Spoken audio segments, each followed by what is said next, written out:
গণভোটের পক্ষে হ্যাঁ এর পক্ষে থাকবো, এবং যদি জনগণ আমাদেরকে নির্বাচিত করে, আমরা যদি দায়িত্ব পাই, তাহলে এই যে কমিটমেন্ট, আমাদেরকে কমিটমেন্টটা রক্ষা করতে হবে। কারণ গণ অভ্যুত্থান একটা কমিটমেন্টের মধ্য দিয়ে হয়েছে, এবং গণ অভ্যুত্থান পরেও আমরা একটা কমিটমেন্টের মধ্যে দিয়ে গিয়েছি। কিন্তু বাংলাদেশের আমরা জানি রাজনীতির ইতিহাস হচ্ছে প্রতিশ্রুতি ভাঙার ইতিহাস। RICL TMX, যুগের পর যুগ স্থাপনা থাকে মজবুত। আমাদের এইখানেও সিনিয়র রাজনৈতিক নেতৃবৃন্দ রয়েছে। 90-এর গণ অভ্যুত্থানের কথা আপনারা জানেন, সেখানে কিন্তু কমিটমেন্ট ব্রেক করা হয়েছিল। তো এর ফলাফল কিন্তু আসলে ভালো হয়নি।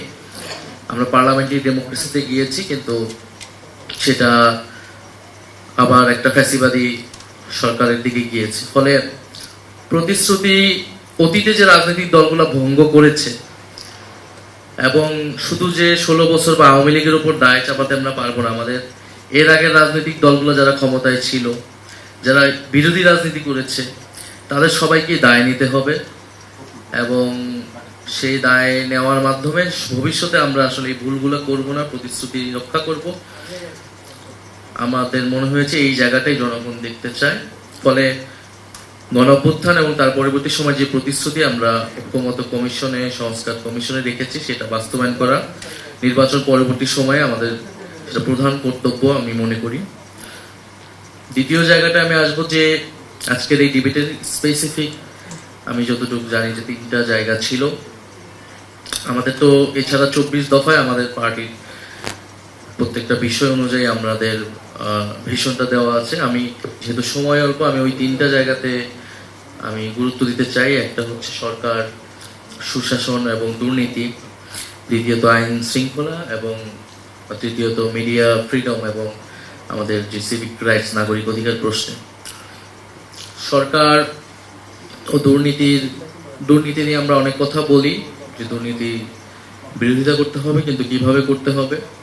দুর্নীতি দমন করতে হলে সবচেয়ে গুরুত্বপূর্ণ যেটা, সেটা হচ্ছে অ্যাকাউন্টেবিলিটি নিশ্চিত করা, জবাবদিহিতা এবং স্বচ্ছতা। এই 2টা জায়গা যদি আমরা নিশ্চিত করতে না পারি, আমরা আসলে দুর্নীতি দূর করতে পারবো না। এবং আমার একটা অভিজ্ঞতা যেহেতু হয়েছে গণঅভ্যুত্থান পরবর্তী সরকারে থাকা, ভিতর থেকে এই সময়টা দেখেছি যেখানে কোনো প্রশাসন ছিল না, এই প্রশাসন আবার রিঅর্গানাইজ হয়েছে, একই সাথে দুর্নীতির চক্রগুলো কিভাবে রিঅর্গানাইজ হয়েছে।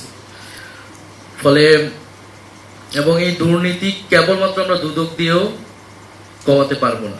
এটা রাষ্ট্রের সব জায়গায়, আপনার বিচার বিভাগ, পুলিশ, ব্যুরোক্রেসি, সব জায়গায় যদি আমরা এই প্রতিষ্ঠানগুলোকে প্রতিষ্ঠান হিসেবে কাজ করতে দিতে পারি এবং অ্যাকাউন্টেবিলিটি, জবাবদিহিতা নিশ্চিত হয়, সেটা তাহলেই দুর্নীতি কমানো সম্ভব।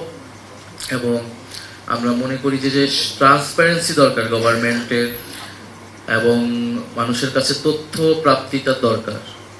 আমরা যখন সরকারের বিভিন্ন প্রকল্প নিচ্ছি, বাজেট হচ্ছে জাতীয় এবং স্থানীয় পর্যায়ে, এই তথ্যগুলা জনগণের কাছে উন্মুক্ত করতে হবে আরো ব্যাপকভাবে। সেজন্য আমরা মনে করি যে একটা কর্মসূচি আমাদের নিতে হবে সরকারের জায়গা থেকে, সেটা হচ্ছে হিসাব দাও। জনগণের জায়গা থেকে জনগণ সরকারের প্রত্যেকটা প্রকল্পে, যে কোনো একটা ছোট রাস্তা হলেও, এটা স্থানীয় লেভেল থেকে ন্যাশনাল লেভেল পর্যন্ত এই হিসাব দাও কর্মসূচির আওতায় সরকারের সকল প্রকল্পকে নিয়ে আসতে হবে। একটা এলাকায় যদি একটা রাস্তাও হয়, সেই রাস্তায় কত খরচ কোন খাতে হচ্ছে, এটা ডিটেইল